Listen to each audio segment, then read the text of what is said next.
Good evening and welcome to Today on One. I'm Isai Sipunga. In the news tonight, Namibia's security is non-negotiable, says Safety and Security Minister. NBC employees call for immediate removal of current management. Walfish Bay residents question Farm 37 and unoccupied NHE mass houses. Coastal Hospital secures laundry machines. And Roundup, Comments Corner, Business on One, Sports and Weather.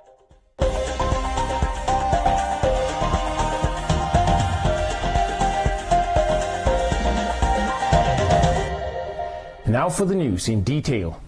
Newly appointed Minister of Home Affairs, Immigration, Safety and Security, Albert Kawana, during a familiarization tour of the Namibian police headquarters, stressed the importance for the police force to be well equipped and trained to safeguard the security of the citizens.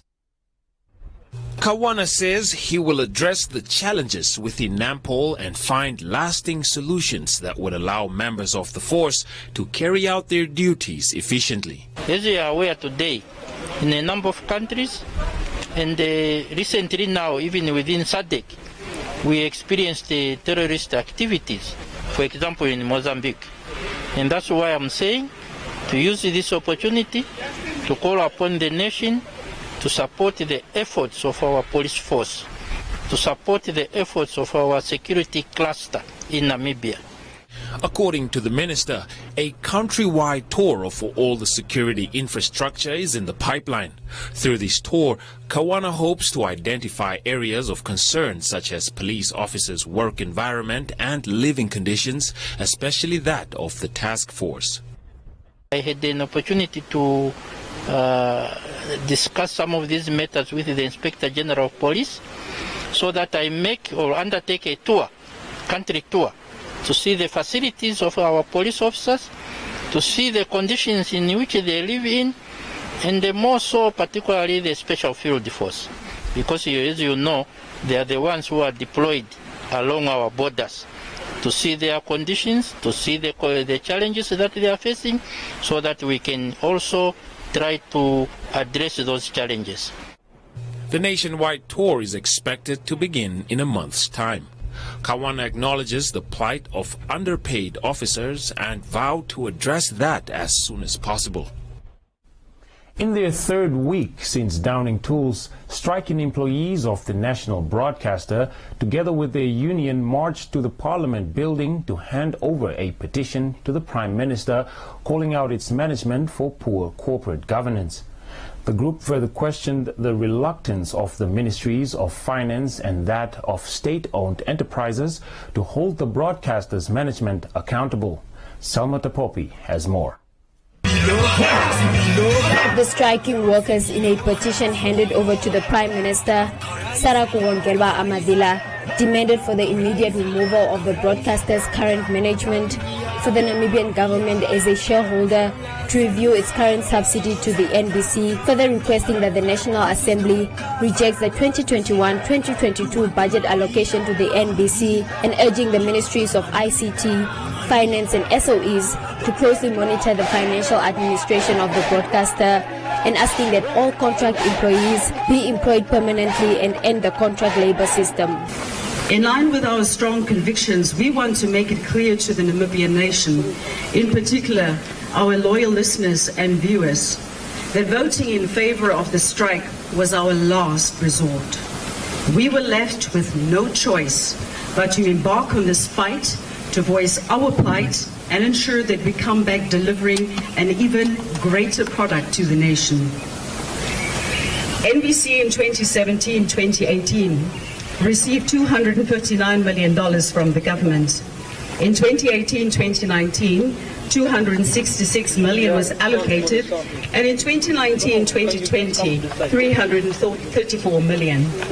This year, an amount of $127 million was given to the public broadcaster. It is of a huge concern to us as employees to see the downward spiral of the government subsidy to the NBC. Broadcasting is not a cheap business, and the impact has had a major impact on the operations of the already struggling corporation. Also at the strike was a 76-year-old senior citizen sympathizing with the workers and pleaded with the Prime Minister to pay the workers their rightful demands, as without them, senior citizens around the country are deprived of information and entertainment, as they only depend on radio, which broadcasts in all languages. I'm here for the grassroots levels, for all the nations, all the old people of Namibia, who were never in contact with the white men, who cannot speak English, Afrikaans or German. We are suffering. Youngsters has places to go, like soccer fields, nightclubs, dancings, and so on. But we old people, we only have the radio. We only don't watch TV. We only even don't have cell phones. We don't understand the cell phones. That's why I'm here for the grassroots level, for all the nations, for all the old people of Namibia. We are suffering because the radio is speaking all the languages. It is broadcasting in all the languages. So it is the only medium we have here in Namibia. We have as a mother, we are sucking like a baby sucking on his mother's breast at the radio or on the radio. That's why we are suffering. We are suffering.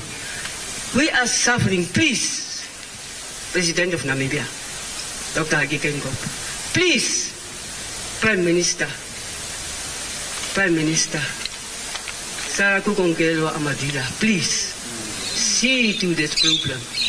Please, pay the people of NPC so that we can have our medium. Receiving the petition, Prime Minister Sarah Kugongelwa Amadila assured the employees that their demands have been noted and will be shared with the responsible leadership. As is usual, the issues you have raised will be considered and you will be provided with feedback. I want to indicate that as I conveyed to you through an official from my office and also through the leadership of the NUNW and the other member unions of NUNW who have been here with you since this morning, that I had a prior arranged engagement that I could not get away from. A meeting with stakeholders from outside of government, people who are in different parts of the country. We were meeting virtually, but this is a meeting that was rearranged because it was supposed to take place earlier and it was rescheduled, and I couldn't reschedule that meeting. I'm grateful that you were patient enough to wait until I'm able to receive your petition, which I have done now, and as I have indicated, will convey this to the rest of the leadership. The striking workers have given the office of the Prime Minister until Monday to respond to their demands, noting that failure to do so, the employees will take the matter to the State House.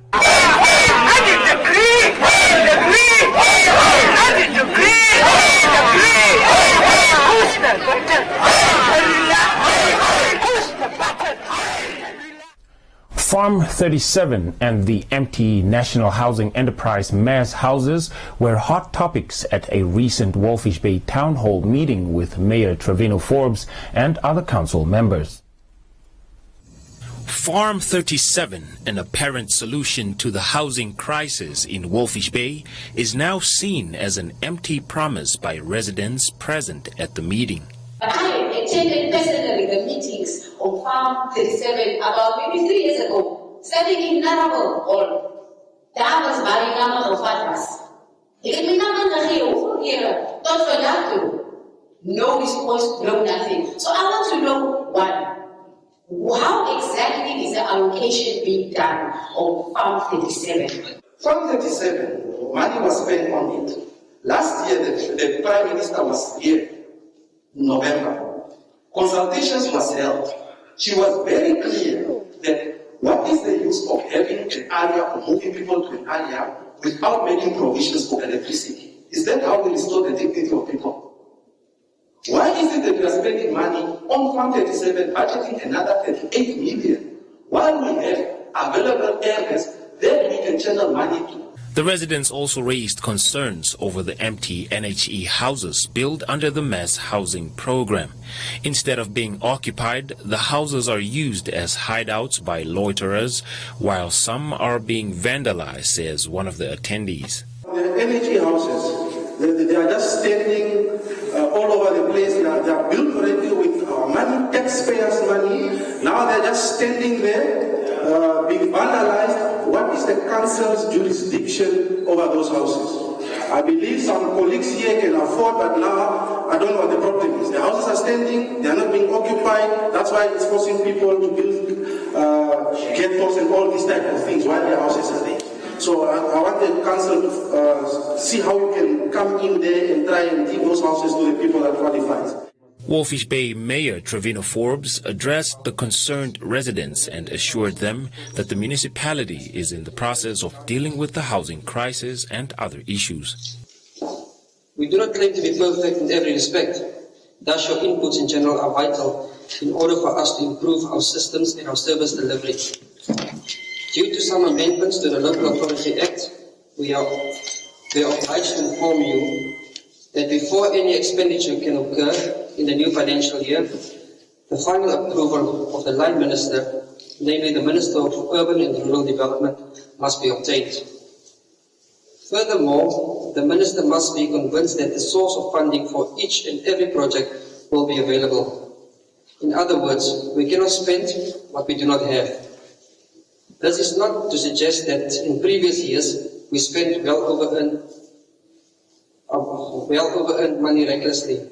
On the contrary, the new amendments are there to ensure that all local authorities behave responsibly at all times. The NHE built more than 300 houses in Khoisaphmund and Narraville suburbs. 46 houses at Khoisaphmund and 9 at Narraville are said to be empty.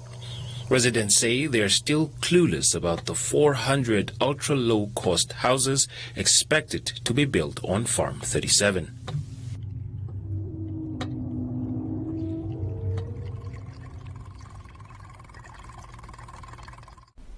The Walfish Bay District Hospital received a donation of over 1 million Namibia dollars worth of laundry machines from local businessman Jose Louis Bastos.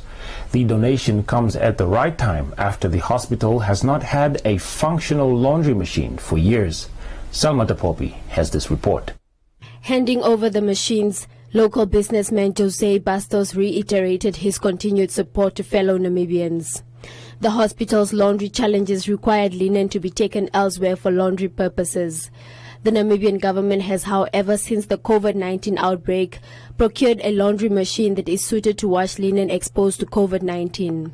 The Minister of Health and Social Services at the hospital welcomed the donation, consisting of 3 high-spin self-heating industrial washing machines, 3 industrial tumble dryers, 2 roller flat work ironers, and 4 ironing tables with professional irons. These machines are a great help, as they will reduce the turnaround time of linen and other clothing materials used in this hospital, because the majority of the linen no longer has to be sent elsewhere for washing. This does not only alleviate the laundry burden at this facility, but also reduces the cost that the government has been spending on transport and also on private laundries. We took the opportunity to assist with this important service for the community, and we took it over. Being hygienic so important for any hospital, I investigate together with Mr. Slava, my good friend, where to buy new machines, and we ended up in Poland, where they made the best laundry machines in the world. We didn't mind the cost. It was 1.3 million, and we decided to buy the machines as well as funding the running cost for a year. We had to wait for some time because of technical reasons, and only now they are giving a very good service to the hospital. I must thank Mr. Slava again, because everything was possible because of him and his team. Shangula further extended his gratitude to stakeholders providing hospitals and other health facilities with necessities in the Irongo region during the COVID-19 outbreak, noting that it demonstrates solidarity. I would like to appreciate the staff members in this region for their excellence and hard work during the outbreak of COVID-19. Having been the first epicenter of COVID-19 in the country has not been easy, but you came out strong. Let's continue with the same vigor and fight until the end. As part of this juncture, I also urge the staff members of the Ministry of Health and Social Services, particularly those who are going to directly work with these machines, to take advantage of this equipment, take good care of it, and ensure that it will not shorten its lifespan, but to continue using it for the current and distant future.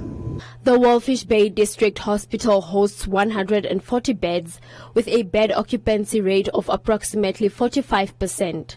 About 63 patients are admitted at the hospital daily, which has been affected by the increasing number of COVID-19 cases.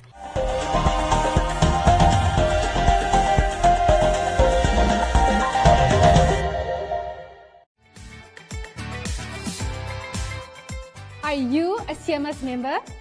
With HospiCash 100, you can get up to 100,000 Namibian dollars cover with a 30,000 limit per event from as little as 100 Namibian dollars a month. We understand that being in hospital can be stressful. That is why with HospiCash 100, you can cover your non-medical expenses by receiving cash payouts when you are in hospital, so you can recover stress-free. Interested? SMS your name and HospiCash to 555 and we will call you back.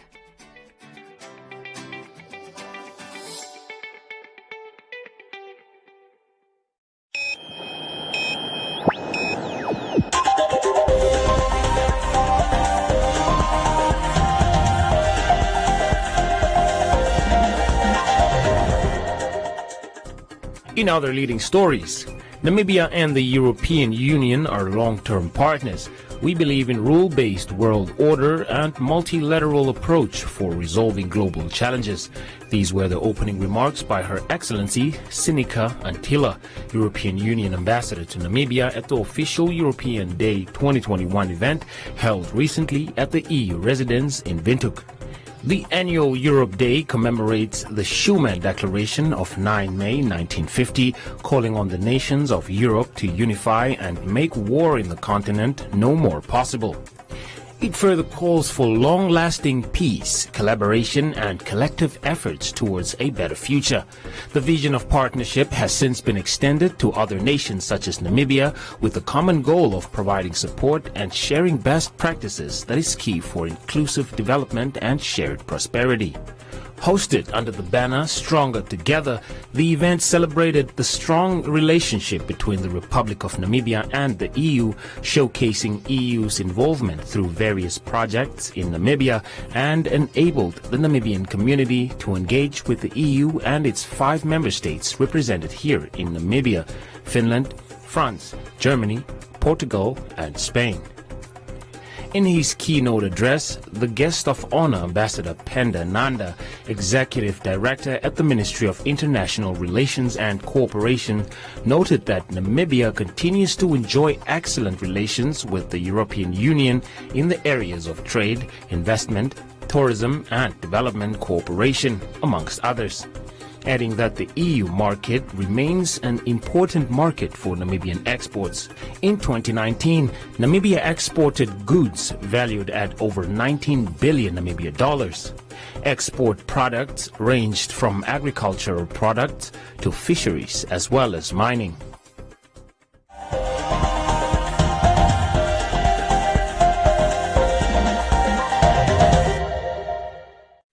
Enjoy these fantastic mid-month savings only at Clicks until 19 May. Buy Clicks 2-ply toilet paper 18 rolls, $89.99 per pack. Buy Pampers Active Baby Pants Value Pack 2 for $176 per pack and 1 for $186.99. Or buy Nivea Deodorant 150 ml 2 for $52. And buy Lifebuoy Soap 175 grams 3 for $33. Clicks. Feel good. Pay less.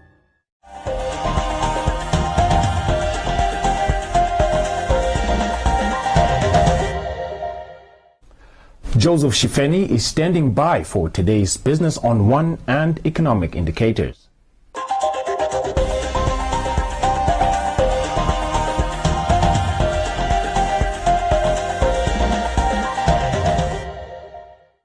Welcome to Business on One. I'm Joseph Shifeni. Government has announced the exemption to the bulk power supply and non-power from procurement by the government after demonstrating that it has sufficient capacity to carry out its own procurement processes in a transparent manner. The Minister of Finance says this alleviates congestion at the Central Procurement Board. Non-power has become the first public entity selected and granted the privilege of undertaking its own procurement without having to go through the Central Procurement Board. Ipumbushimi says unlike most entities, non-power has proven that it can handle such processes internally and within the confines of the law. It takes a lot of time to complete the procurement cycle, and as a result, a lot of public bodies, including non-power, have been complaining that we want to invest in the economy, we want to lay transmission lines, we want to develop productive production plan, but the procurement process is just taking too long. Those four entities, only non-power, could actually demonstrate that they have sufficient capacity to handle procurement internally. And given the significance of non-power in this economy, as we know, if we don't have energy in this country, we probably won't be sitting here because it will be dark. We then decided that given the score that non-power has gained in the assessment, they have demonstrated capacity internally to handle procurement. We decided to give them an exemption from the Procurement Act for 2 years. So in other words, in 2 years, they are given an exemption to be able to handle procurement internally. Other entities that are also being considered for the exemption are Namwater, City of Windhoek and Midco. An assessment tool was rolled out last year by the ministry aimed at establishing those that can be exempted. We started a decongestion project last year looking at what are the necessary constraints in the procurement process. We then agreed that we are going to develop an assessment tool that is going to see and help us to assess different public bodies to see whether they have capacity to handle procurement internally. For others, the other three, we still think that there are challenges there, so they are not at the level where they can be given either a high threshold or an exemption. So that's why we are here today. So we just wanted to inform you and inform the public that we are still looking at decongesting the procurement process, and the view is really how to get more money into the economy, how to get more investment in the economy, because the economy can only grow if we get more investment into the economy. The exemption does, however, not mean that non-power is relieved from processes within the Act that guides procurement for entities, and they can expect a compliance audit from the Finance Ministry's Procurement Policy Unit later this year. But as for the capacity at the Procurement Policy Unit, we've already planned to conduct a compliance audit later this year on non-power to look at some of the procurements that they are conducting, and that will have an outcome. Based on that outcome, then PPU could then either inform the Minister that non-power is doing well still, or that we have found some crucial findings that might warrant the retraction of the exemption given at this stage. So the Act talks about a conditional and a non-conditional exemption, and at this stage, we will be conducting compliance audits at least later this year to look into the implementation of this exemption that has been provided. The high-level panel on the economy appointed by the President in 2019 identified the congestion at the procurement system as a bottleneck that is hindering economic growth.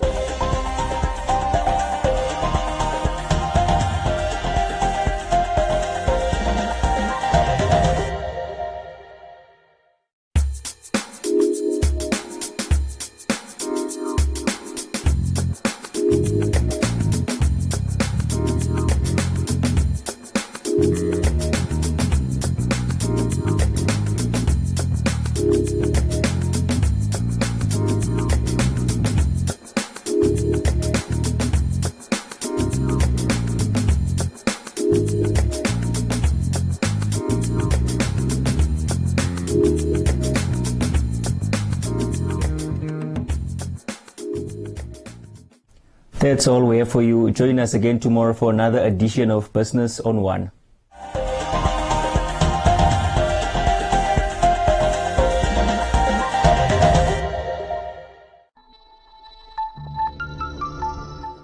My brother, if she say no, she means no.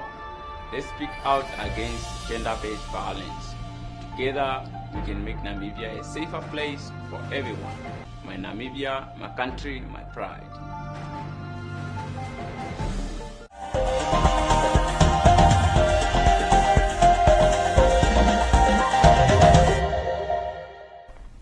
Now a look at Comments Corner, your daily dose of comments from the hottest social media pages. Parents of the learners that are attending the J.P. Brandt Primary School outside Walfish Bay are worried about getting their children back to school after the holidays as they no longer have transport. The learners of the J.P. Brandt Primary School, which is situated about 45 kilometers outside Walfish Bay, used to be transported by bus every holiday and weekends. The Econolux bus service has, however, given notice to the school that it plans to terminate its services after transporting the learners for about 7 years for 70 Namibian dollars per return trip.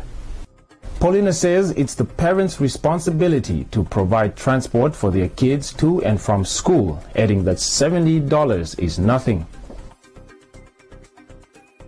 Cedric says the parents should find transport for the sake of their children's future. Leslie says Namibia has become a ghost town, wondering what will be next. However, Repew says they should increase the fee to at least $150 instead of $70. And that's all from Comments Corner. Be sure to post your comments on our social media pages for broadcast every day only on Today on One.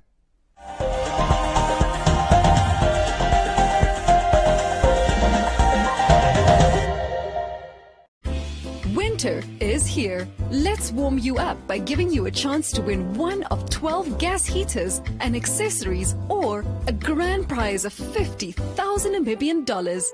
To enter the Winter Warmers competition, simply buy any combination of 2 or more of the following participating brands: Baker's, Five Roses, Fresh Pack, Frisco, or Hug in a Mug, and SMS WINTER to 445. And remember to keep your till slip as proof of purchase. Promotions run from the 1st of May to the 31st of July. For more information and entry details, visit 99fm.com.na. T's and C's apply.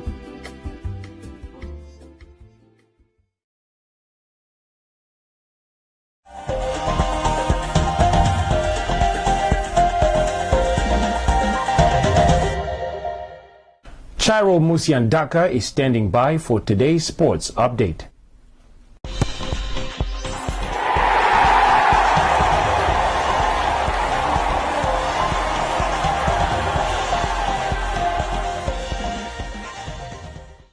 Welcome back to Sports on One. I'm Chairo Musiandaka. The MTC NFA Cup Away is set to kick off pitch this weekend, where the first and second division teams will have the chance to roll the ball and test themselves on the field of play against bigger oppositions. The round of 32 games, which will be played in 4 different towns, will be headlined by the Kwesipmund Derby when the Blue Waters FC take on 11 Arrows FC in the capital, Windhoek. Castro Olumbu has more on this story. Drawn against rivals 11 Arrows, Blue Waters head coach Paulus Chipanga described the derby as an important game, and despite few injury concerns going into the tie, he is confident that his players will rise to the occasion on the day. We've been playing well. We're trying our best to get, it's a cup game, it's knockout stages. There's no second chances, so we go all attack.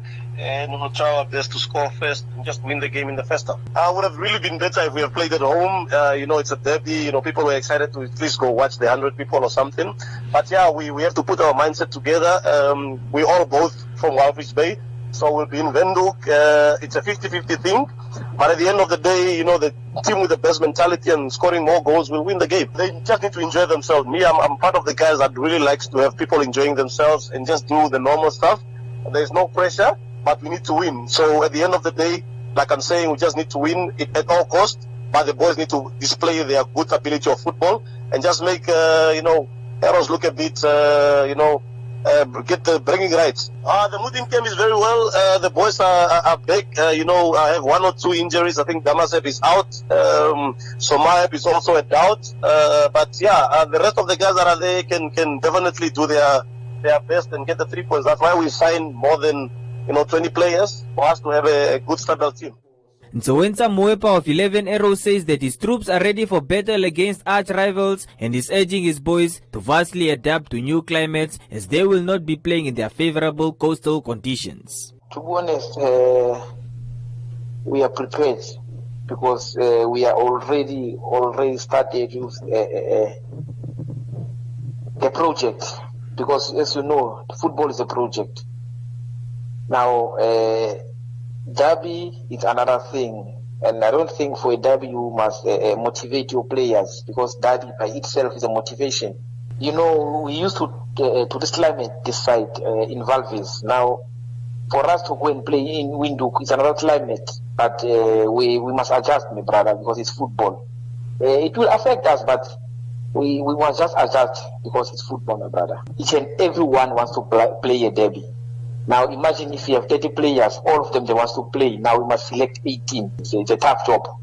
But all of them they want to play, my brother.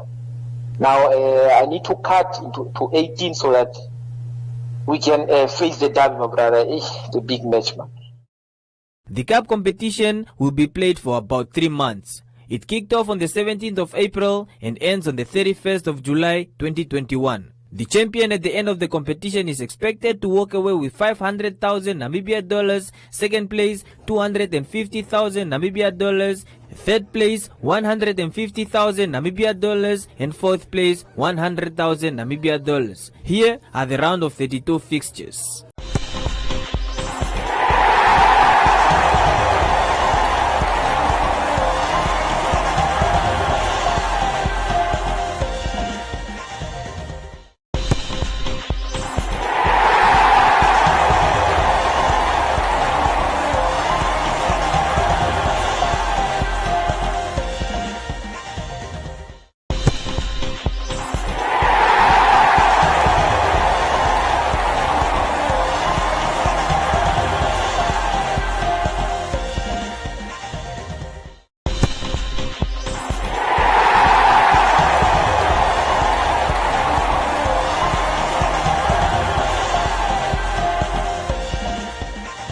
That's all we have for you. Join us again tomorrow for Sports on One, and don't forget to follow us on our social media pages. Back to you, Isai. Thank you, Chairo, for that update. Time now for the weather forecast. A look at the weather forecast. First, an advisory from the Windhoek Met Office. Cold conditions are expected in the Clarus region on Sunday, so please do take the necessary precautions. The Namibia interior partly cloudy and warm to hot. The coast partly cloudy and mild to warm in the south, elsewhere sunny and warm to hot. The wind moderate easterly at first, becoming southwesterly later. Now we look at minimum and maximum temperatures across the country and beyond.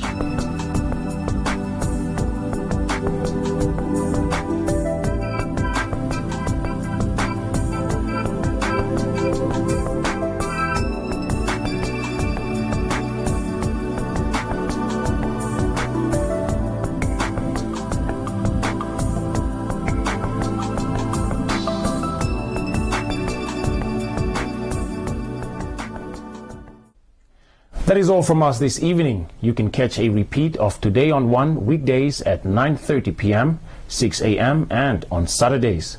From me, Isai Sipunga, have a lovely evening.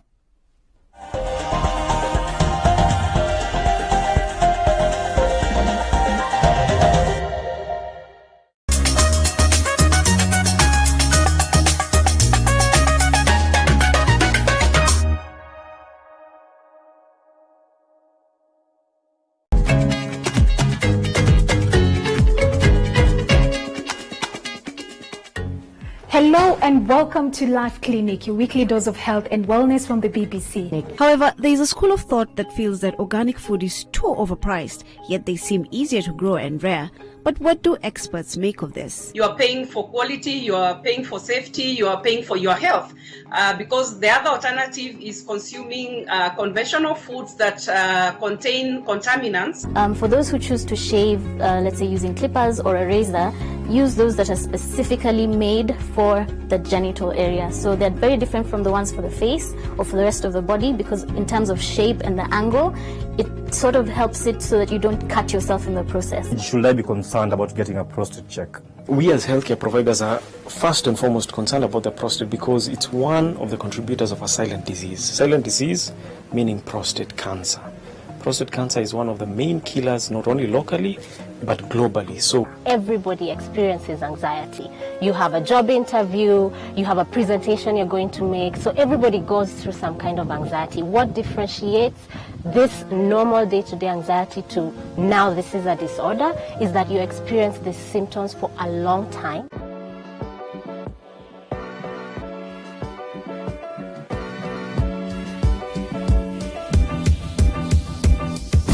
Hi beautiful souls, this is Nikita Winkler and I am here to share easy tools for stretching that you can do just about anywhere. In this session, we will be doing mobility stretches. This session is great for you if you want to wake your body up or warm your body up. Please remember that this is a demonstration video. So what's most important is that you take your time. So let's get started. So what we're going to do is we're going to create circular movements in your wrists, your shoulders, your torso, your hips, and your knees. We're going to go one way and the other. So let's get started. Interlace your fingers and rotate. And change. And then we go into the shoulders, big swings in the arms. And change. Remember to take your time. And you can also place your hands on the shoulders, create your rotations. Or if you don't like any of those, just rotate the shoulders back. From there, chest goes front, side, back, side. Front, side, back, side. And now we go for a full circle and change. Into the hips, one way.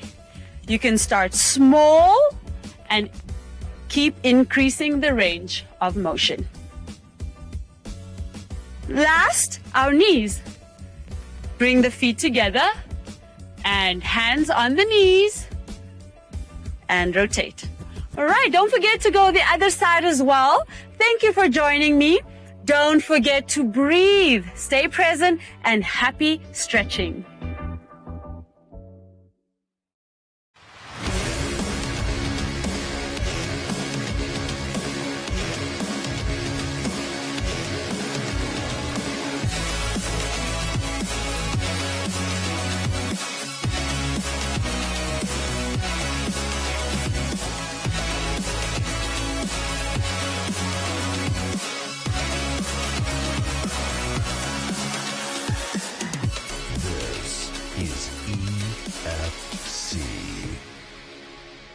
In a time of uncertainty, false news, and fear, learn on. While the world scrambles to make new sense, while the experts turn around in circles, trying to find their way back to tomorrow, learn on. When classrooms become empty cathedrals and the trees start to bear answers, learn on. Learn on.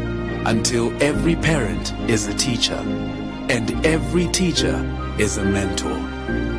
Learn on until you cross the boundaries of your mind, until you grow eyes and sprout wings. My friend, learn on. On sidewalks, on the floor, at the neighbors, in the market, in hallways, in churches, under trees, at kitchen tables, in riverbeds. Learning doesn't only happen between four walls. Learning happens in the small space of your enormous, beautiful mind. Start where you are. Use what you have. Learn on one. Invite learning in.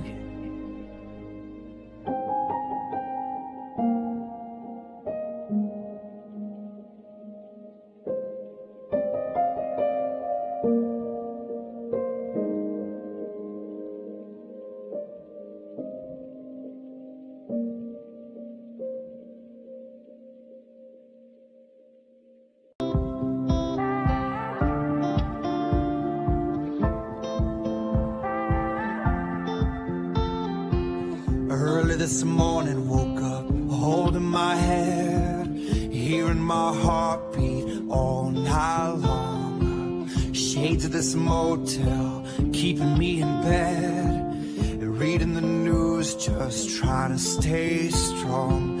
I need to just get up, take a deep breath, keep it together, 'cause it's a beautiful day. Sun on my face, feeling okay. Don't let it get away. It's a beautiful day. Feel so proud, screaming out loud. It's a beautiful day. Beautiful day. Feel so proud, screaming out loud. It's a beautiful day.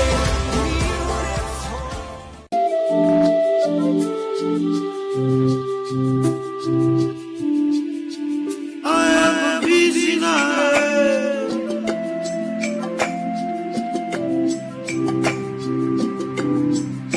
I have a busy night.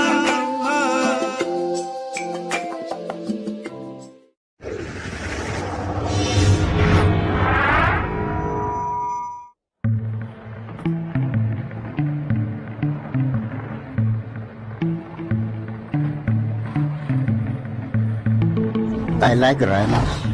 I like them very much. Future here in this area is depending on the tourism. The future generation, they can see and they can benefit from their own resources.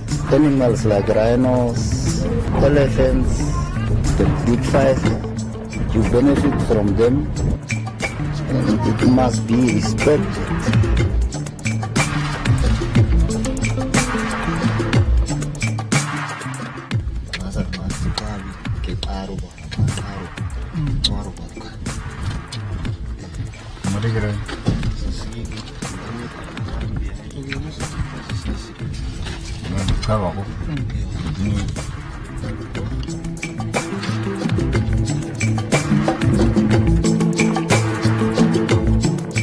You are not feeding the rhinos, you are not giving them order, so it's a free business.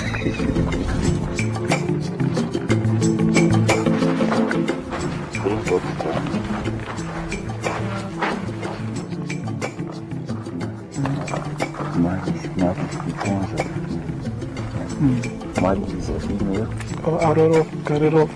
I take two of my sons, which was little bit 5 years old.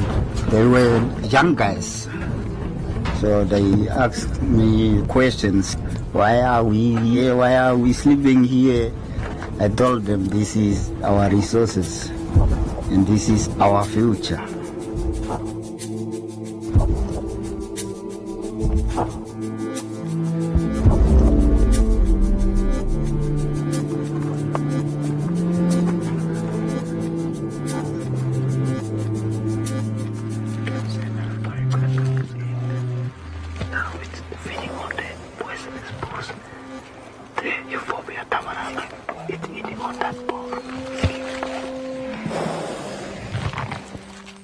My first memory of going with my dad is that I learned new things. As I grow up as a man, I see an opportunity in it. So I decided to look for a job pertaining to tourism. So that's when I was employed at Palamba. So I decided to go for tour guide studies. Because I grew up with the tourism industry, the wildlife, the rhinos and everything, to bring that experience to the tourists. You can see the hyena. The biggest changes, I was employed, getting paid, and also I can now support my family.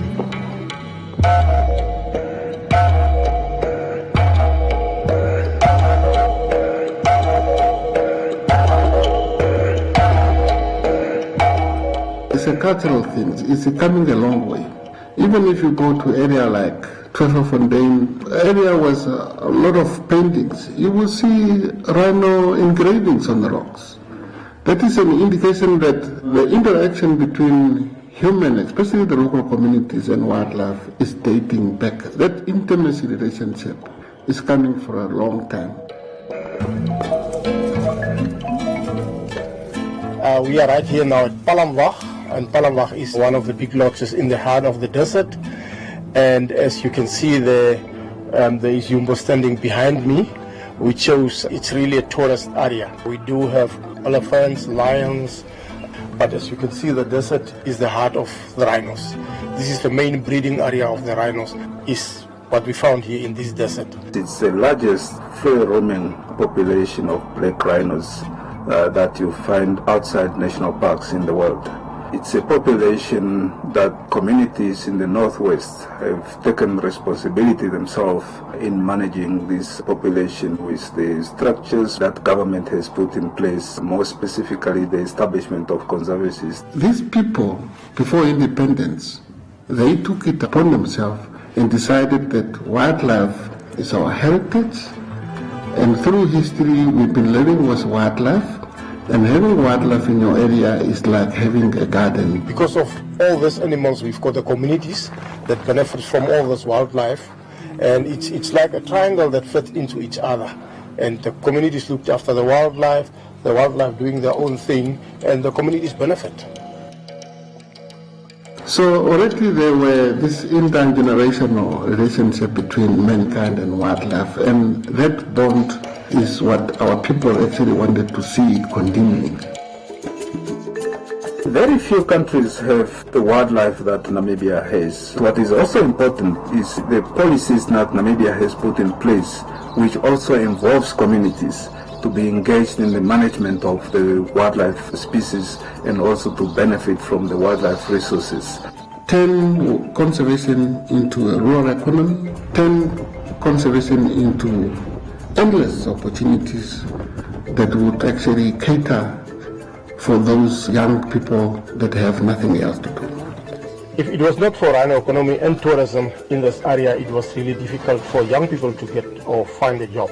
We are conservation engineers. We make conservation work in an unfenced area, and through that, we want to turn the wildlife into the rural economy that will benefit the rural communities. So we can see now wildlife is doing very well, the lodges are doing well, and the community is also benefiting. So it takes all three together. Devastating hit over coronavirus fears. Airline industry is facing its biggest threat to travel since 9/11. Since March, when COVID-19 hit Namibia, things actually become very difficult. In the first place, all the lodges closed down because of COVID-19. With us, Save the Rhino Trust, we had some donors cutting on their funding. And then we had, in the same time, a poaching case of 2 rhinos that was poached. We had less boots on the ground, and poachers could actually see. Now it's our change to go in and do something. So COVID-19 was tough on all of us. Ginger Morning, who is one of our trustees, actually came up with the idea of, why don't we ask you to go to buy some gold for us and make gold bars, and then we sell them for the rhino conservation. I was fortunate enough to have a chance to have lunch with Clive Johnson, the CEO of B2 Gold in Vancouver, Canada. And I looked at Clive and I said, we've got rhinos, you've got gold, let's do something. Let's create a coin or a medallion or a bar using your resource to create a sustainable source of funding for rhino conservation for the future. There was it. The gold was bought, the bars was made, and I think it was 31st of January that we launched the bars in Windhoek. And suddenly one morning I had an email from my office, from my finance person, saying, these people don't have salaries. So I said, oh, what now? So I picked up my phone and I phoned Mark Daw. I said, Mark, I've got this problem. He said, but we've got the fund already ready for you. You just have to apply, put a proposal in. 1,000 ounces of gold can make an enormous difference to the livelihoods of the communities that live up there. We are, in essence, providing income and providing a livelihood to the communities. In the absence of tourism, especially now with COVID-19, even prior to that, when we had such a bad drought, the communities became even more dependent on the natural economy. The idea is to make this a fund that will last for the next 25, 30 years, or even longer. And a portion of that will be distributed immediately as needed And in this case, the COVID-19 crisis necessitated us to distribute funds, to pay salaries, to help people in the field.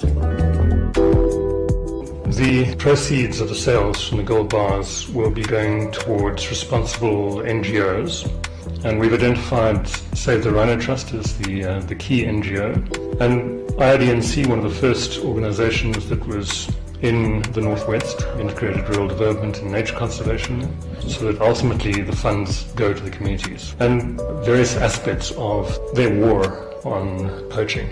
To be able to support those hardworking men and women that are always in the front line between the poachers and the rhinos.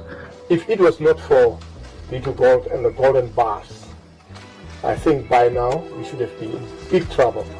By extracting the gold, you reinvest it in other renewable resources. The gold that's coming out from the ground is actually protecting the wildlife that's working on the ground, which is a very good symbol for the others. I wish this was my bar. This is the 500 gram gold bar. So you'll see on this side you've got the Itindeka Mountains and you've got the mother rhino with her calf. And then on the reverse side we've got the serial number, you've got the Rand refinery stamp, which is very important. Anywhere in the world people will recognize the stamp and they will know that this bar contains 99.99% gold. It is gorgeous. We wanted to make a biggest contribution, and at Ballowwood we see that as a way of giving back to the community. Okay, so there you'll see the 500 gram bar. Very special. Feel the weight. It's incredible. This opportunity which presented itself is absolutely a once-in-a-lifetime opportunity. We're privileged to have this. This is just absolutely gorgeous, and I think this showcases really what the project is all about. It's from 24 karat Namibian gold. I'm looking at these rhinos is put there like Miss World photogenic, I would say. There are only 1,000 of these gold bars, rhino gold bars, in circulation.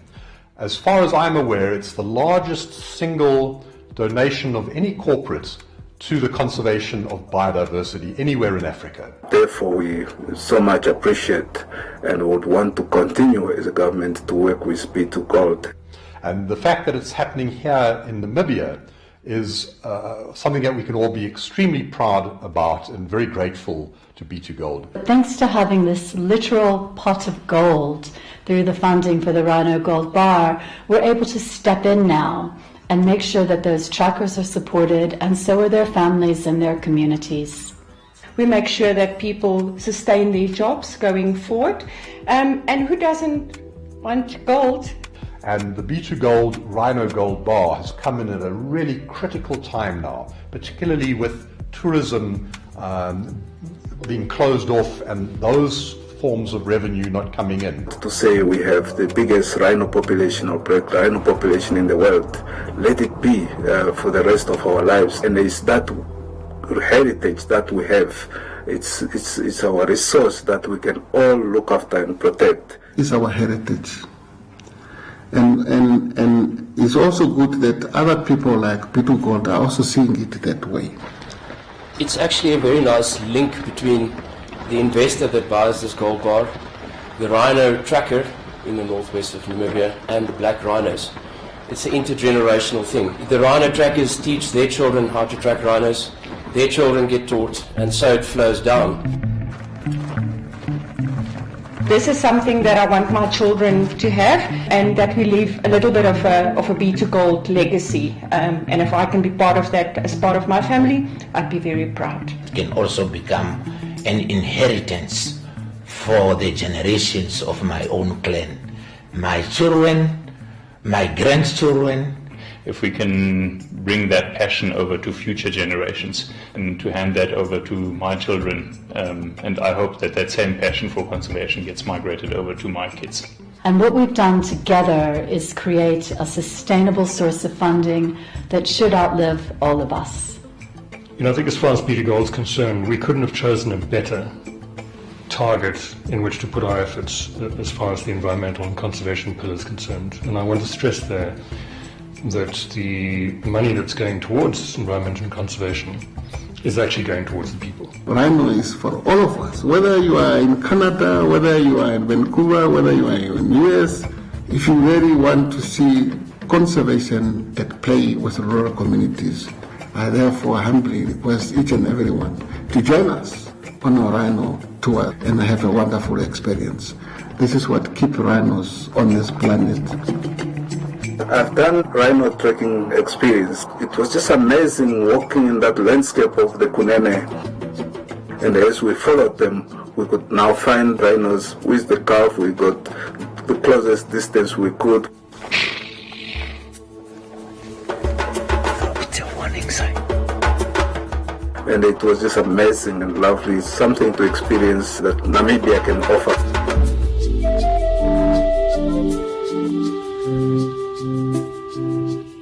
It's something that you have to do in your life.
If you think or feel that you can prance and come right up.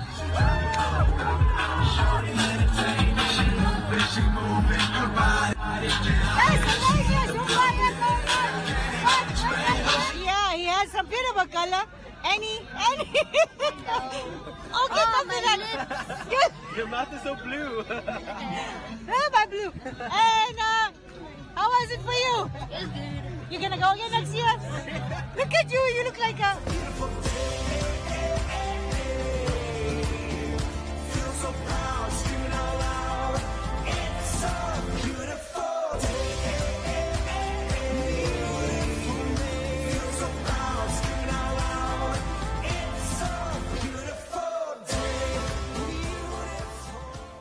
Hier vir sy tutoring. Ja,